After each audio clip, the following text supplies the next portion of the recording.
সেই রব্বুল আলামিনের শুকর আদায় করি, সকলে বলি আলহামদুলিল্লাহ। সম্মানিত মুসল্লিয়ানে কেরাম, আজকের খুতবায় আমরা যে বিষয়টি আলোচনা করব ইনশাআল্লাহ, সেই বিষয়টি হল আল মা'মুরাত ওয়াল মানহিয়াত ফি শাহরে শাবান, অর্থাৎ শাবান মাসের করণীয় এবং বর্জনীয় দিকগুলো। বর্তমানে আমাদের সামনে আরবি যে মাসটি এসেছে, এই মাসটির নাম কি? মাশাআল্লাহ, সবাই খবর আছে যে এই মাসের নাম শাবান। আজকে শাবান মাসের কয় তারিখ? এটার কিন্তু আওয়াজ কমে গেছে।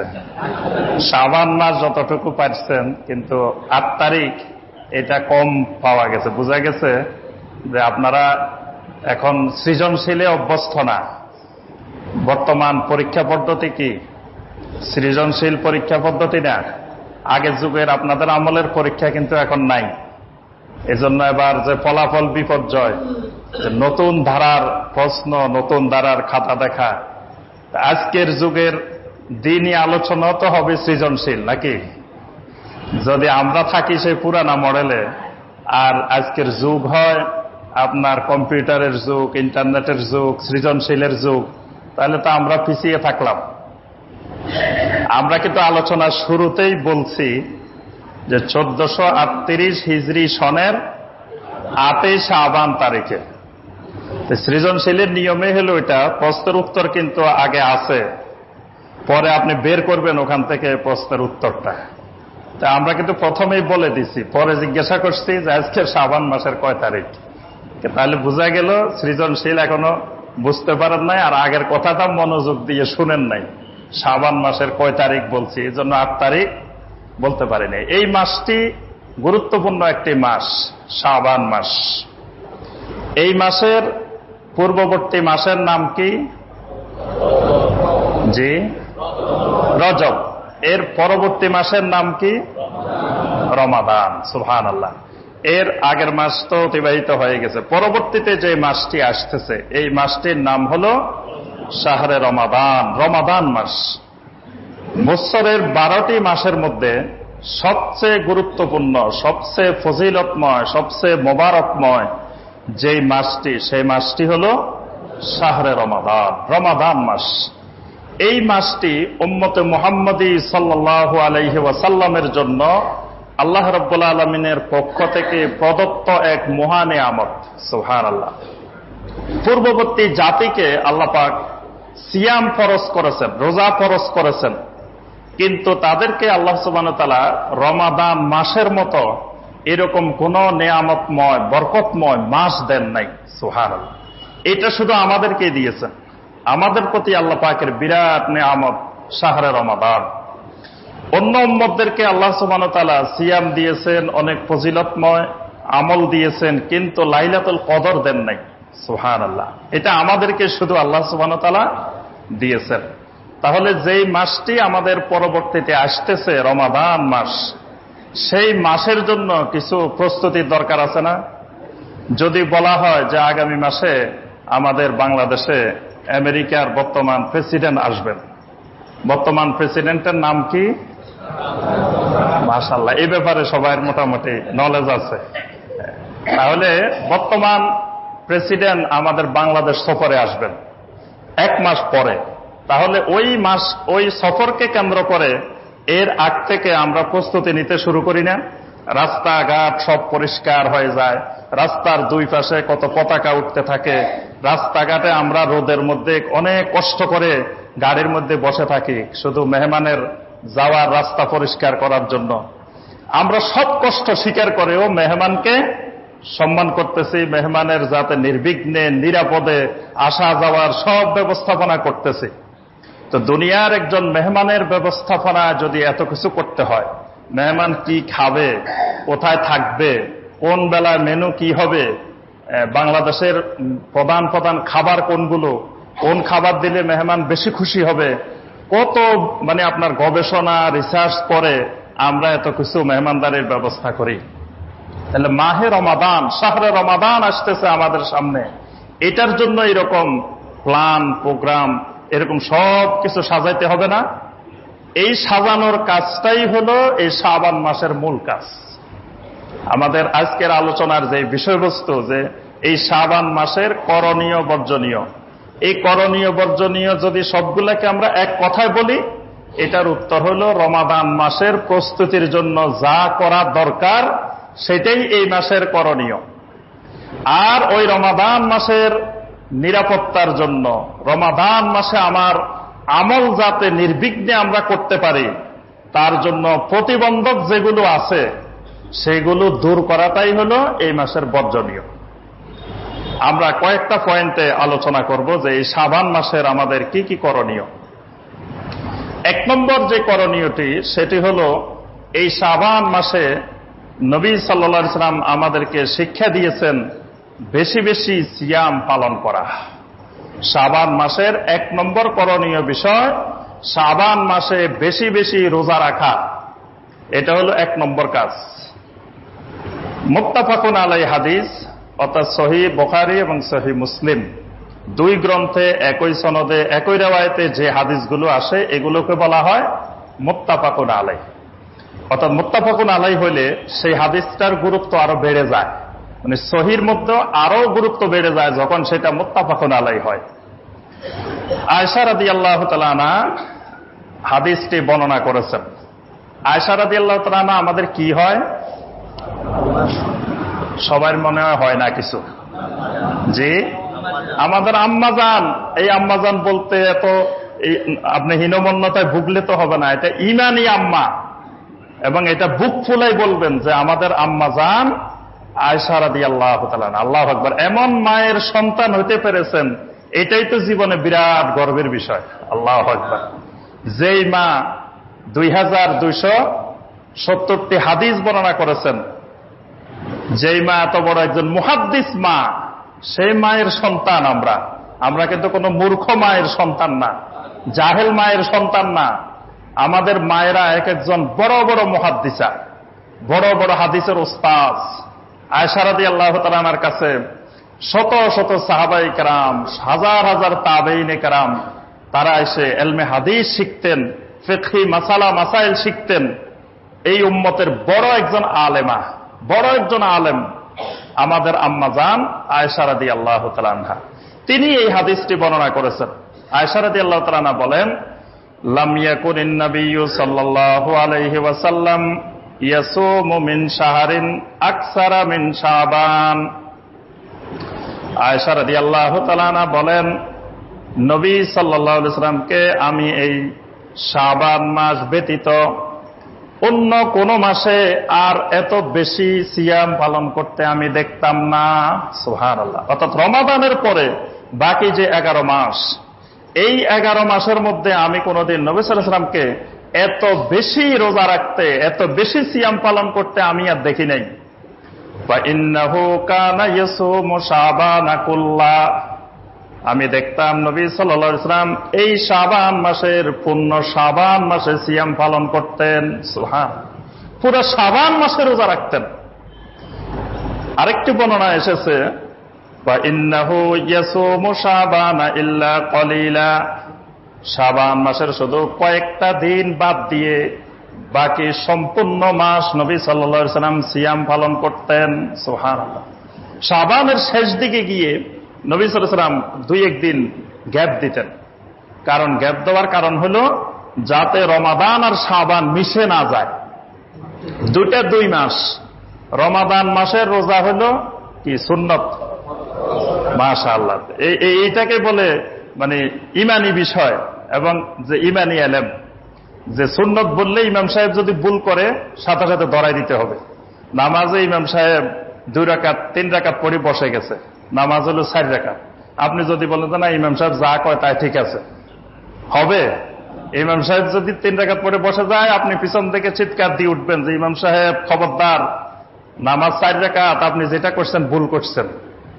এই লোকমা দেওয়া আপনার উপরে কি? এইভাবে বলতে পারবেন নামাজের মধ্যে, তাহলে নামাজ থাকবে? অর্থাৎ যেভাবে সিস্টেম, সেই সিস্টেমে লোকমা দিতে হবে। লোকমা দিয়ে ইমাম সাহেবকে সতর্ক করতে হবে। তাহলে রমাদান মাসের সিয়াম হলো ফরজ, আর শাবান মাসের সিয়াম হলো সুন্নত। তাহলে সুন্নত আর ফরজে বেশ কম আছে। এই দুটাকে আলাদা করার জন্য নবী সাল্লাল্লাহু আলাইহি সাল্লাম শাবান মাসের শেষ দিকে কয়েকদিন শুধু রোজা বাদ দিতেন, সিয়াম বাদ দিতেন, আর পুরা শাবান মাসেই নবী সাল্লাল্লাহু আলাইহি সাল্লাম সিয়াম পালন করতেন। সুবহানাল্লাহ। তাহলে রমাদান মাসের 1 নম্বর করণীয় বেশি বেশি করে এই মাসে সিয়াম পালন করা, রোজা রাখা। অনেকেই খালি আসে মাসালা জিজ্ঞাসা করে, হুজুর শবে বরাতের রোজা কোন দিন? আপনি কি খালি একদিন রোজা রাখবেন? এই প্রশ্ন দ্বারা বোঝা যায় যে আল্লাহর এই বান্দার এই মাসে আর রোজা রাখার নিয়ত নাই। নিয়ত হলো একদিন, খালি যেদিন শবে বরাত সেদিন রাখবো, এই নিয়তেই খালি জিজ্ঞাসা করে যে হুজুর শবে বরাতের রোজা কোন দিন? আপনি একদিনের খবর নেবেন কেন? এই মাস তো পুরাটাই রোজা রাখবেন।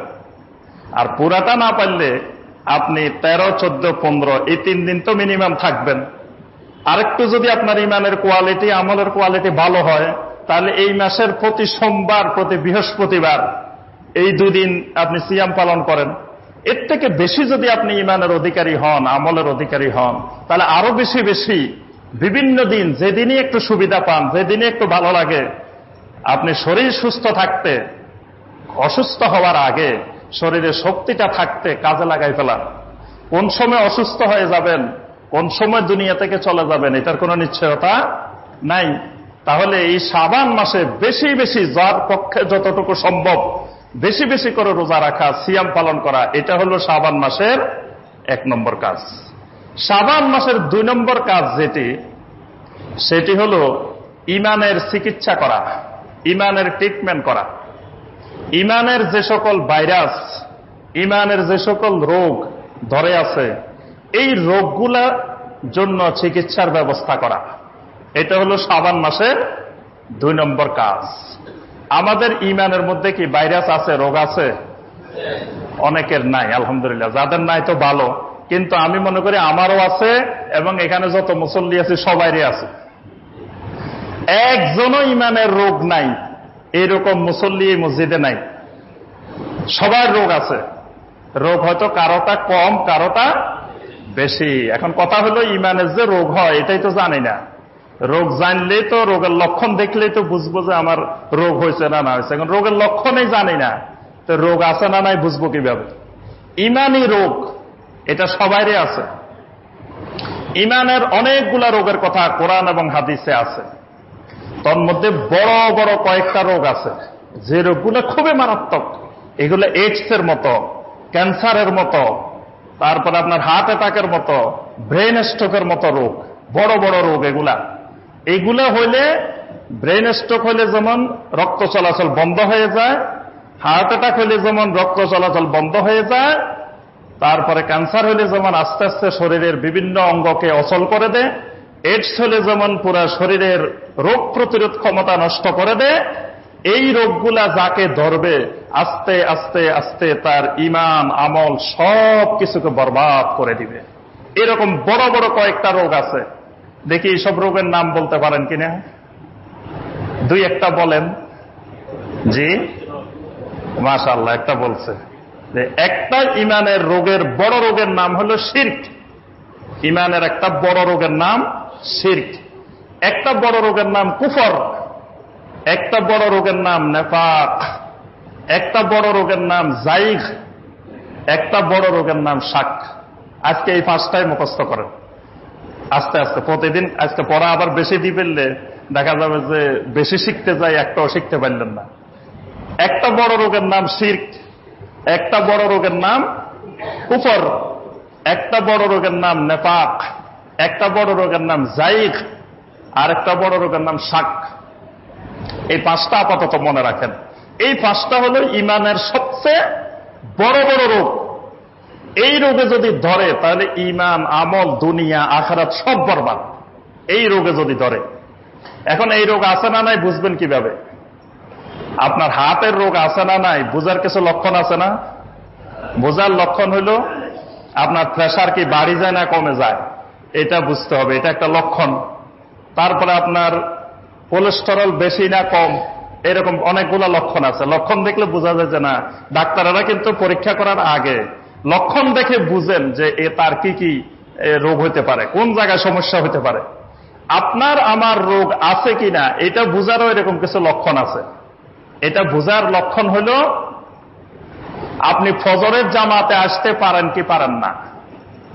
যদি ফজরের জামাতে তাকবীরে উলার সাথে আসতে পারেন তাহলে মনে করবেন যে আমার রোগ একটু কম। যদি ফজরের জামাতে তাকবীরে উলায় আসতে পারেন না তো বুঝবেন যে এমন রোগ একেবারে বিছানায় শোয়াই ফেলছে, মানে রোগ এত বেশি হয়েছে যে রোগে আর বিছানা থেকে উঠে বসার মতো ক্ষমতা নাই। কারণ যে ঈমান সামান্য একটু ঘুমকে পরিত্যাগ করে আল্লাহর হুকুমকে প্রাধান্য দিতে পারে নাই, বুঝতে হবে এই ঈমান আমাকে জান্নাতেও নিতে পারবে না, এই ঈমান দিয়ে ফুলসেরাতও পার হওয়া যাবে না, এই ঈমান একেবারে শেষ, বিছানায় শুয়ে গেছে। এটা হলো মারাত্মক। এটা দেখলে বুঝবেন যে আমার ঈমানের অবস্থা খুব খারাপ, ঈমানের বড় ধরনের রোগে ধরে গেছে। যদি আপনি ফজরের জামাতে হাজির না হতে পারেন, এটা হলো একটা বড় রোগের লক্ষণ। কথা বললে মিথ্যা কথা বলেন, মিথ্যা কথা বলা কবিরা গুনাহ, কিন্তু আপনার ঈমান যায় না, কিন্তু এটা রোগের সিমটম, রোগের আলামত। মিথ্যা বললে বুঝবেন যে আমার ঈমানের রোগ হয়ে গেছে, ঈমানের রোগের সমস্যা আছে। ওয়াদা করলে ওয়াদা খেলাপ করেন, ওয়াদা ঠিক রাখতে পারেন না, বুঝতে হবেন ঈমানের রোগ হয়েছে, ঈমানের সমস্যা হয়ে গেছে। তারপরে আপনার আমানত রাখলে কোনো আমানত রক্ষা করা যায় না, খেয়ানত করি, বুঝতে হবে আমার ঈমানের সমস্যা হয়ে গেছে। কারো সাথে একটু মতবিরোধ হইলে, একটু ঝগড়া, সামান্য কিছু কথা কাটাকাটি হইলে তার 14 গোষ্ঠী ধরে গালিগালা শুরু করে দিই, বুঝতে হবে আমার ঈমানের সমস্যা হয়ে গেছে, ঈমানের রোগ হয়েছে। এগুলা ঈমানী রোগের লক্ষণ। এরকম ঈমানী রোগের অনেকগুলো লক্ষণ প্রকাশ পায়। কারো প্রতি আমার হিংসা বেড়ে গেছে, হিংসা হয় খালি, বুঝতে হবে আমার ঈমানের রোগ হয়ে গেছে, ঈমানের রোগ। এই ঈমানের রোগগুলার চিকিৎসা করার মাস হল শাহরে শাবান। শাবান মাসে এগুলার ভালো চিকিৎসা করতে হবে এগুলার। কারণ কি বলে, চিকিৎসা না করলে অসুবিধা কি? চিকিৎসা না করলে অসুবিধা হলো রমাদান মাসের যেই ফজিলত বরকত, এইগুলা যদি ঈমানে রোগ থাকে তো কোনো কিছু পাওয়া যাবে না। রমাদান মাসের ফজিলত বরকত পাইতে হইলে সুস্থ ঈমান, নিখুঁত ঈমান, নির্ভেজাল ঈমান লাগবে, না হয় রমাদানের কোনো ফজিলত পাওয়া যাবে না। কারণ আল্লাহ পাক সূরা আল বাকারার 183 নম্বর আয়াতে, যেই আয়াতে কারিমার মাধ্যমে আল্লাহ পাক সিয়াম ফরজ করছেন, সেখানে আল্লাহ পাক উল্লেখ করেছেন, ইয়া আইয়ুহাল্লাযীনা আমানু কুতিবা আলাইকুমুস সিয়াম। প্রথমে আল্লাহ রাব্বুল আলামিন ডাক দিয়েছেন ইয়া আইয়ুহাল্লাযীনা আমানু। কাকে ডাকছেন? জি, ঈমানদারকে ডাকছে। এই কথা বলবেন না, এটা আরেক ভুল ধারণা। বলবেন যে আমাকে ডাকছে। বুঝতে পারছেন? কোরআনে যত জায়গায় আল্লাহ পাক বলবেন যে ইয়া আইয়ুহাল্লাযীনা আমানু, আপনি বুক ফুলে বলবেন যে আমার আল্লাহ আমাকে ডাকছেন। কারণ আমি তো আমানু, আমি ঈমানদার না, তা আল্লাহ ঈমানদার আরেকজনের ডাকছে বলবো কেন? আল্লাহ আমাকে ডাকছেন। এটা যখন বলবেন, এটা যখন মনে করবেন, দেখবেন যে আপনার ঈমান অনেক গুণ বেড়ে গেছে, আপনার ঈমান অনেক শক্তিশালী হয়ে যাবে। যে আল্লাহ আমাকে ডাকছে, আমাকে বলতেছেন ইয়া আইয়ুহাল্লাযীনা আমানু। আল্লাহ পাক যে ঈমানদারদেরকে ডাকছেন তাদের মধ্যে আমি একজন, তাহলে আল্লাহ পাক আমাকে ডাকতেছেন কি? তাহলে এরপরে আল্লাহ বলছেন কুতিবা আলাইকুমুস সিয়াম, তোমাদের উপরে সিয়াম ফরজ করা হলো। তাহলে সিয়াম ফরজ করার আগে হলো ইয়া আইয়ুহাল্লাযীনা আমানু, আগে ঈমান তারপরে সিয়াম। তাহলে আপনার ঈমান যদি ঠিক না হয় সিয়ামে কোনো কাজ হবে? আপনার অনেক অমুসলিমেরাও কিন্তু উপবাস পালন করে, অনেক ধর্মের লোকেরা উপবাস ব্রত পালন করে না? তাহলে তাদের ওটা কি সিয়াম হবে? অনেকের বিশ্বাস মনে হয় হবে। হবে না। কেন হবে না? তাদেরকে ইয়া আইয়ুহাল্লাযীনা আমানুর অন্তর্ভুক্ত হয় নাই। ইয়া আইয়ুহাল্লাযীনা আমানু না হইলে সিয়ামে কোনো কাজ হবে না। আগে হইতে হবে ইয়া আইয়ুহাল্লাযীনা আমানু, তারপরে সিয়াম। নবী সাল্লাল্লাহু আলাইহি ওয়াসাল্লাম হাদিসে আরো সুন্দর করে এটা স্পষ্ট করেছেন, মান সামা রমাদানা ঈমানান ওয়া ইহতিসাবান গুফিরা লাহু মা তাকাদ্দামা মিন যামবিহি ওয়া মান কামা রমাদানা ঈমানান ওয়া ইহতিসাবান গুফিরা লাহু মা তাকাদ্দামা মিন যামবিহি ওয়া মান কামা লাইলাতাল কদরি ঈমানান ওয়া ইহতিসাবান গুফিরা লাহু মা তাকাদ্দামা মিন যামবিহি। নবী সাল্লাল্লাহু আলাইহি ওয়াসাল্লাম বলেন, রমাদান মাসের সিয়াম, রমাদান মাসের কিয়াম, রমাদান মাসের লাইলাতুল কদর, এই সবগুলার মধ্যে যখন তুমি দাঁড়াইবা, সিয়াম পালন করবা, তারাবিতে দাঁড়াইবা, লাইলাতুল কদরে দাঁড়াইবা, দাঁড়ানোর আগে তোমাকে খেয়াল রাখতে হবে ঈমানান ওয়া ইহতিসাবান, দাঁড়াইতে হবে তোমাকে ঈমানের সাথে, সিয়াম পালন করতে হবে ঈমানের সাথে, তারাবি আদায় করতে হবে ঈমানের সাথে, লাইলাতুল কদরও আদায় করতে হবে ঈমানের সাথে। ঈমানান ওয়া ইহতিসাবান, নবী সাল্লাল্লাহু আলাইহি ওয়াসাল্লাম শর্ত দিয়েছেন ঈমানের সাথে হইতে হবে। যদি ঈমানের সাথে হয় গুফিরা লাহু মা তাকাদ্দামা মিন যামবিহি, তাহলে আল্লাহ রাব্বুল আলামিন তোমার অতীতের সকল গুনাহ মাফ করে দিবেন। সুবহানাল্লাহ। তাহলে গুনাহ মাফ হওয়ার জন্য শর্ত কি? ঈমানের সাথে সিয়াম, ঈমানের সাথে তারাবি, ঈমানের সাথে লাইলাতুল কদর। তাহলে আগে ঈমানকে সুস্থ করতে হবে না, ঈমান ঠিক করতে হবে। রমাদানের আগে কাজ হলো, এই শাবান মাসের গুরুত্বপূর্ণ কাজ হলো ঈমান ঠিক করা, ঈমানের চিকিৎসা করা। এই জন্য নবী সাল্লাল্লাহু আলাইহি ওয়াসাল্লাম সুনানে ইবনে মাজার 1390 নম্বর হাদিস, আবু মুসা আশআরী রাদিয়াল্লাহু তাআলা আনহু থেকে হাদিসটি বর্ণিত। নবী সাল্লাল্লাহু আলাইহি ওয়াসাল্লাম বলেন, ইন্নাল্লাহা লা ইয়াত্তালিউ ফি লাইলাতিন নিসফি মিন শাবান ফায়াগফিরু লিজামিই খালকিহি ইল্লা লিমুশরিকিন আও মুশাহিদিন। নবী সাল্লাল্লাহু আলাইহি ওয়াসাল্লাম বলেন, এই শাবান মাসের মধ্যবর্তী রজনীতে, লাইলাতুন নিসফি মিন শাবানে, শাবানের মধ্যবর্তী রাতে, লা ইয়াত্তালিউ, আল্লাহ রাব্বুল আলামিন মনোনিবেশ করেন, আল্লাহর সৃষ্টি জগতের প্রতি আল্লাহ পাক মনোনিবেশ করেন, আল্লাহ পাক লক্ষ্য করেন। ফায়াগফিরু লিজামিই খালকিহি, আল্লাহ পাকের সকল সৃষ্টিকে আল্লাহ রাব্বুল আলামিন ক্ষমা করে দেন। সুবহানাল্লাহ। ইল্লা লিমুশরিকিন, তবে যার ঈমানের মধ্যে শিরক আছে তাকে আল্লাহ ক্ষমা করেন না। তাহলে ঈমানে রোগ থাকলে সে যতই এই রাত্রে হালুয়া রুটি খাক, কাজ হবেও। হালুয়া রুটি যদি একবারে ভালো করে খান, তাও যদি ঈমানে রোগ থাকে, শিরক থাকে, এই রাত্রে ক্ষমা পাইবেন। হালুয়া রুটি খাইতেছেন কি জন্য? যে নবী সাল্লাল্লাহু আলাইহি ওয়াসাল্লামের দাঁত মোবারক শহীদ হয়ে গেছে, এই জন্য। যেহেতু নবী সাল্লাল্লাহু আলাইহি ওয়াসাল্লাম খাইতে পারেন না, রাসূলের মহব্বতে হালুয়া রুটি। আল্লাহু আকবার। নবী সাল্লাল্লাহু আলাইহি ওয়াসাল্লামের উহুদের যুদ্ধে দাঁত শহীদ হয়েছে। কি বলেন? কোন যুদ্ধে? উহুদের যুদ্ধে। উহুদের যুদ্ধ কি মাসে হয়েছে? জি, আল্লাহর বান্দারা এটাও জানে না। ইয়া হাসরাতান আলাল ইবাদ, আল্লাহ পাক আফসোস করছেন আল্লাহর বান্দাদের জন্য। বদরের যুদ্ধ, উহুদের যুদ্ধ, খন্দকের যুদ্ধ, তাবুকের যুদ্ধ, এই কয়টা যুদ্ধ খুব নাম করা। এগুলা খেয়াল রাখবেন কোনটা কোন মাসে হয়েছে। তারিখ মনে না থাকলেও মিনিমাম মাসটা মনে রাখতে হবে। এই উহুদের যুদ্ধ হয়েছে শাওয়াল মাসে, রমাদানের পরের মাসে। আপনি হালুয়া রুটি খাইতেছেন কোন মাসে? শাবান মাসে। আর 2 মাস আগে, মানে আগে থেকে বুঝে গেছেন 2 মাস পরে আমার রাসূলের দাঁত মোবারক শহীদ হবে, এজন্য 2 মাস আগ থেকে হালুয়া রুটি খাওয়া শুরু করে দিচ্ছেন রাসূলের মহব্বতে। তাহলে নবী সাল্লাল্লাহু আলাইহি ওয়াসাল্লাম এখানে সুনান ইবনে মাজার হাদিসে যে ঘোষণা দিচ্ছেন যে আল্লাহ পাক লাইলাতুন নিসফি মিন শাবানে, শাবানের মধ্যবর্তী রজনীতে আল্লাহর সকল বান্দাকে আল্লাহ মাফ করে দেন। সুবহানাল্লাহ। কিন্তু 2টা কাজ যাদের মধ্যে আছে এদেরকে আল্লাহ মাফ করেন না। একটা হলো শিরক, আর একটা হলো হিংসা। শিরক আর হিংসা যদি থাকে, এই 2 শ্রেণীর লোককে আল্লাহ মাফ করেন না। তাহলে আপনি মাফ পাইতে হলে আগে কি করতে হবে? শিরক মুক্ত ঈমান হইতে হবে, শিরক থেকে মুক্ত হইতে হবে ঈমান। শিরক এমন এক জিনিস যেটা ভয়ঙ্করতম গুনাহ, মানে যত রকমের গুনাহ আছে সবচেয়ে বড় মারাত্মক পাপ হলো শিরক। সূরা লুকমানের 13 নম্বর আয়াত, ইয়া বুনাইয়া লা তুশরিক বিল্লাহ ইন্নাশ শিরকা লাযুলমুন আযীম।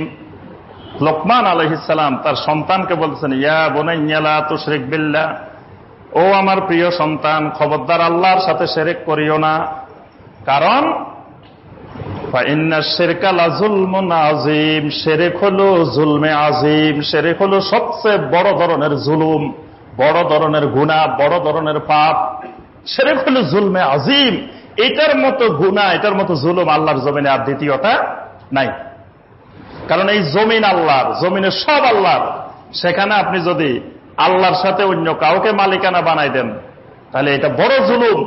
আল্লাহর জমিন আরেকজনকে দিয়ে দিলেন, আল্লাহর ক্ষমতা আরেকজনকে দিয়ে দিলেন, এটার থেকে জুলুম আর নাই।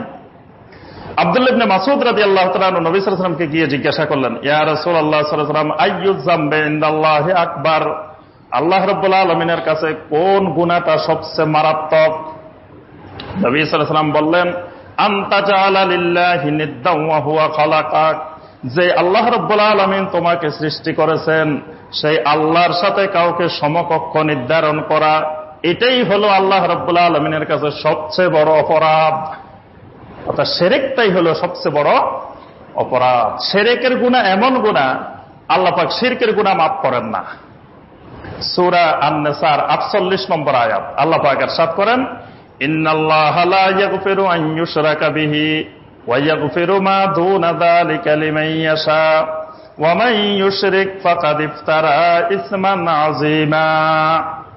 রাব্বুল আলামিন বলেন, ইন্নাল্লাহা লা ইয়াগফিরু আন ইউশরাকা বিহি, কেউ যদি আল্লাহ রাব্বুল আলামিনের সাথে শিরক করে আল্লাহ পাক সেই শিরকের গুনাহ কখনো ক্ষমা করবেন না।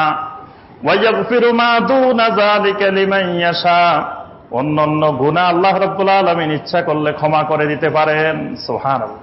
সব গুনাহ আল্লাহ মাফ করে দিতে পারেন, কিন্তু শিরকের গুনাহ আল্লাহ নিজেই বলতেছেন এটা মাফ করবেন না। তাহলে বোঝা যায় এটা কত বড় মারাত্মক গুনাহ যেটা আল্লাহ মাফ করবেন না। সহিহ মুসলিমের মধ্যে হাদিসে কুদসি হিসাবে এসেছে, আল্লাহ পাক আল্লাহর বান্দাদেরকে বলতেছেন, মান লাকিয়ানি বিকুরাবিল আরদি খাতিয়াতান লা ইউশরিকু বি শাইআ, যে ব্যক্তি কিয়ামতের ময়দানে বিশাল বিশাল পাহাড়ের মতো গুনাহ নিয়ে আমার কাছে আসে, বিশাল বিশাল এক একটা ধরেন ওই হিমালয় পাহাড়ের মতো বড় বড় পাহাড়, উহুদ পাহাড়ের মতো বিশাল বিশাল পর্বতের মতো গুনাহ নিয়ে যদি কেউ আমার কাছে আসে, লা ইউশরিকু বি শাইআ, কিন্তু আমার সাথে কখনো শিরক করে নাই, গুনাহ আছে অনেক কিন্তু শিরক করে নাই, লাকিতুহু বিমিসলিহা মাগফিরা, আল্লাহ রাব্বুল আলামিন বলেন সেই যেমন বিশাল বিশাল পাহাড় পরিমাণ গুনাহ নিয়ে আমার কাছে আসে, আমি আল্লাহ রাব্বুল আলামিনও ওই রকম বিশাল বিশাল পাহাড় পরিমাণ মাগফিরাত নিয়ে তার সাথে মোলাকাত করি। সুবহানাল্লাহ। গুনাহ যেমন বড় আল্লাহর মাগফিরাতও বড়। সুবহানাল্লাহ। গুনাহ যত বড় আল্লাহর রহমত তত বড়। সুবহানাল্লাহ। কিন্তু সত্য কি, লা ইউশরিকু বি শাইআ, আমি আল্লাহর সাথে শিরক করে নাই, শিরক করে নাই। তাহলে মাগফিরাত, এরকম বিশাল মাগফিরাতের সাথে আল্লাহ পাক মোলাকাত করবেন, কিন্তু শিরক করলে আল্লাহ পাক ওই বান্দার সাথে মোলাকাত করবেন না। শিরক এমন এক অপরাধ, শিরকের এই রোগে যদি কাউকে ধরে তার আমল সব বরবাদ, যত আমল আছে নামাজ রোজা হজ যাকাত যত ইবাদত আছে সব বরবাদ হয়ে যাবে। সূরা জুমারের 65 নম্বর আয়াত আল্লাহ পাক ইরশাদ করেন, ওয়ালাকাদ উহিয়া ইলাইকা ওয়া ইলাল্লাযিনা মিন ক্বাবলিকা, হে রাসূল আমি আপনার প্রতি ওহী নাজিল করে বলতেছি, আপনার পূর্ববর্তী সকল নবীদেরকে আমি এই কথাটা জানিয়ে দিয়েছি, লাইন আশরাকতা লায়াহবাতান্না আমালুক, যদি শিরক করো সকল আমল বরবাদ হয়ে যাবে।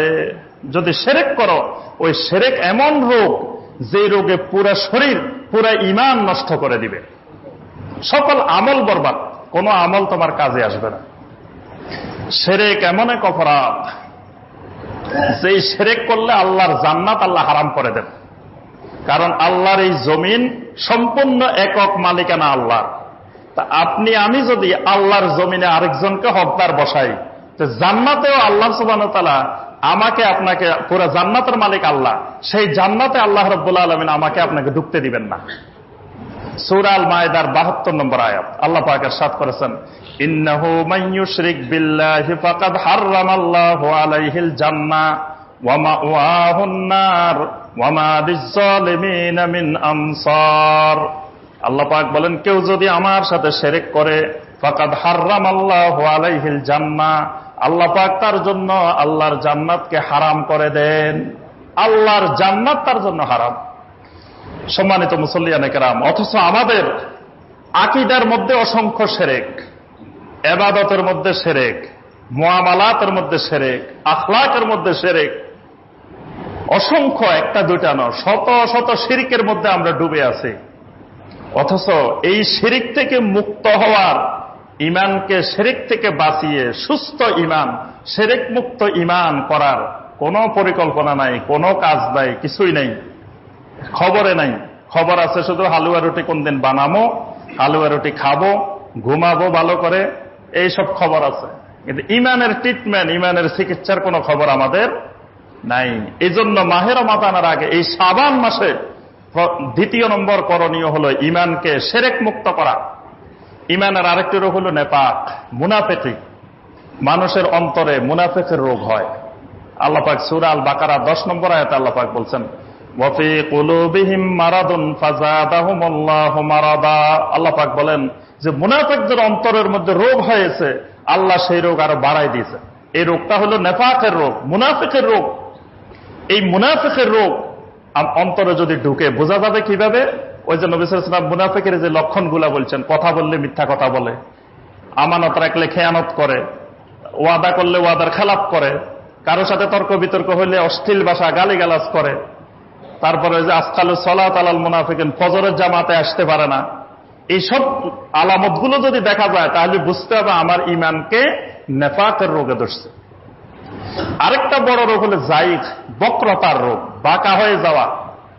বাঁকা হয়ে যাওয়ার লক্ষণ আল্লাহ পাক সূরা আলে ইমরানের 7 নম্বর এবং 8 নম্বর আয়াতে আল্লাহ পাক এই জাইগ রোগটার বর্ণনা দিচ্ছেন। ফাআম্মাল্লাযীনা ফী কুলুবিহিম জাইগুন ফায়াত্তাবিউনা মা তাশাবাহা মিনহু ইবতিগাআল ফিতনাতি ওয়া ইবতিগাআ তা'বীলি। আল্লাহ পাক বলেন, যাদের ঈমানের মধ্যে বক্রতার রোগ হয়ে গেছে তারা সব সময় দরকারি জিনিস অনুসন্ধান করে না, অপ্রয়োজনীয় জিনিস বেশি অনুসন্ধান করে। আপনি সিমটম কিভাবে বুঝবেন যে আপনার রোগ হয়েছে, এই রোগে ধরছে, এটা বুঝবেন কিভাবে? দেখবেন যে যদি দরকারি জিনিসের খবর নাই, বিনা দরকারি জিনিস নিয়ে আপনি মহাব্যস্ত, বুঝতে হবে আপনার ইমানের মধ্যে এই রোগে ধরছে, জাইগের রোগে ধরছে। এজন্য আল্লাহ পাক দোয়া শিখেছেন এর পরবর্তী আয়াতে, রব্বানা লা তুযিগ কুলুবানা বা'দা ইয হাদাইতানা। রব্বুল আলামিন আমাদেরকে হেদায়েত দেওয়ার পরে আমাদের অন্তরগুলোকে বক্র করে দিও না, বাঁকা করে দিও না। এই রোগে যেন আমাদের অন্তর না ধরে। অনেক মুসলিম এই রোগে আক্রান্ত। দেখা যায় কোনটা আমল করবে ওই আমলের খবর নাই, খবর হয়েছে যেটা তার দরকার নাই, অপ্রয়োজনীয় জিনিস, মানে নিজের খবর নাই, বিনা দরকারি জিনিসের খবর। এটা হলো বক্রতার রোগের লক্ষণ। তারপরে কোরআন এবং সুন্নাহর মধ্যে কোন জায়গায় একটু ইখতিলাফি মাসালা আছে সেগুলোর অনুসন্ধান, সেগুলো নিয়ে মহাব্যস্ত। মনে হয় সুন্নতার দিন মনে হয় খালি ওই কয়টা মাসালার মধ্যে, আর বাকি জায়গায় দিনও নাই, সুন্নতা নাই, আখলাকের কোনো খবর নাই, মুআমালাতের খবর নাই, আকীদার খবর নাই, শুধু 2-1টা মাসালা। বুঝতে হবে তার মধ্যে বক্রতার রোগে ধরছে, জাইগের রোগে ধরছে। আরেকটা রোগের নাম হলো শাক। শাক মানে সন্দেহের রোগ। এই সন্দেহের রোগে যাকে ধরবে সব কিছুতে খালি সন্দেহ। ওযু করতে গেছে যে কোনখান দিয়ে শুকনা রয়ে গেছে, 2 বার ধুইছে না 3 বার ধুইছে, খালি ধুইতেই আছে 4 বার 5 বার 6 বার, সন্দেহের রোগ। তারপরে আপনার কাপড়ে কোনখান দিয়ে নাপাক লাগছে, নাপাকি আছে কি নাই, প্রস্রাব করলাম যে প্রস্রাবের ফোঁটা লাগলো কি লাগলো না, সন্দেহ, খালি সন্দেহ। 2 রাকাত পড়ছে না 3 রাকাত পড়ছে, 3 রাকাত পড়ছে না 4 রাকাত পড়ছে, নাওয়াইতুয়ান পড়ছে কি পড়ে নাই, একবার দেখে হাত বাঁধে আবার খোলে, আবার বাঁধে আবার খোলে। কি ব্যাপার ভাই? বলে যে নাওয়াইতুয়ান পড়ছি না না পড়ছি ভুলে গেছি। খালি সন্দেহ, মানে খালি সন্দেহের মধ্যে আছে। এটাই ইমানের আরেকটা রোগ। এই রোগের নাম হলো শাক। এই জাতীয় যত রোগ আছে এই রোগের চিকিৎসা করা শাবান মাসের কাজ। শাবান মাসের 3 নম্বর কাজ হলো হিংসা মুক্ত হওয়া। হিংসা মুক্ত হওয়া এটা শাবান মাসের গুরুত্বপূর্ণ একটা কাজ। প্রত্যেকের অন্তরে, আমাদের সবার অন্তরে কিন্তু হিংসা আছে। হিংসা দিয়ে মানুষকে তৈরি করা হয়েছে, এটা অটোমেটিক আছে। কেউ যদি বলে যে না আমার মধ্যে কোনো হিংসা নাই, সে মিথ্যা কথা বলছে। হিংসা সবার মধ্যে আছে, কিন্তু এই হিংসাকে কন্ট্রোল করতে হবে, নিয়ন্ত্রণ করতে হবে। এই নিয়ন্ত্রণ করাটাই এই শাবান মাসের কাজ। আল্লাহ পাক সূরা আল হাসরের 10 নম্বর আয়াতে এই বিষয়টাকে এত গুরুত্ব দিচ্ছেন। আল্লাহ পাক ইরশাদ করেছেন, রব্বানা ইগফির লানা ওয়া লিইখওয়ানিনাল্লাযীনা সাবাকুনা বিল ঈমান ওয়া লা তাজআল ফী কুলুবিনা গিল্লাল লিল্লাযীনা আমানু রব্বানা ইন্নাকা রাউফুর রহিম। আল্লাহ পাক কত সুন্দর একটা দোয়া শিখেছেন যে রব্বুল আলামিন আমাদেরকে মাফ করে দেন, আমাদের পূর্ববর্তী যে সকল ভাই বোনেরা ঈমানের সাথে মারা গেছেন তাদেরকেও মাফ করে দেন। ওয়ালা তাজআল ফী কুলুবিনা গিল্লাল লিল্লাযীনা আমানু, রব্বুল আলামিন আমাদের অন্তরে ঈমানদারদের জন্য কোনো হিংসা, কোনো বিদ্বেষ, কোনো শত্রুতা আমাদের অন্তরে তৈরি করবেন না। আমাদের অন্তরটাকে মুমিনের জন্য হিংসা মুক্ত রাখবেন। অথচ দেখা যায় আমরা সূরা আল হাসরের 10 নম্বর আয়াত, অথচ আমরা দেখি যে আমাদের অন্তরে ঈমানদারদের জন্য হিংসা আর হিংসা, হিংসা আর হিংসা। হিংসায় ভরপুর। নবী সাল্লাল্লাহু আলাইহি ওয়াসাল্লাম বলেন, হিংসা এমন এক মারাত্মক জিনিস, ইয়াকুম ওয়াল হাসাদ ফা ইন্নাল হাসাদা ইয়াকুলুল হাসানাত কামা তাকুলুন নারুল হাতাবা। নবী সাল্লাল্লাহু আলাইহি ওয়াসাল্লাম বলেন, আমার উম্মতরা খবরদার, হিংসা থেকে বাঁচো, হিংসা থেকে বাঁচো। কারণ আগুনের মধ্যে কোন খটকুটা, কোন লাকড়ি দিলে যেমন আগুন ওই লাকড়িটাকে খেয়ে ফেলে আস্তে আস্তে, ঠিক এমন ভাবে কারো অন্তরে যদি হিংসা তৈরি হয়, ওই হিংসা তার সকল আমলগুলাকে খেয়ে ফেলে। তার যত নেক আমল আছে সবগুলাকে হিংসায় খেয়ে ফেলে। দুনিয়াতে অনেক আমল করছে, কিয়ামতের ময়দানে যা দেখবে কিছু নাই। কারণ কি, আমার এত আমল কোথায় গেল?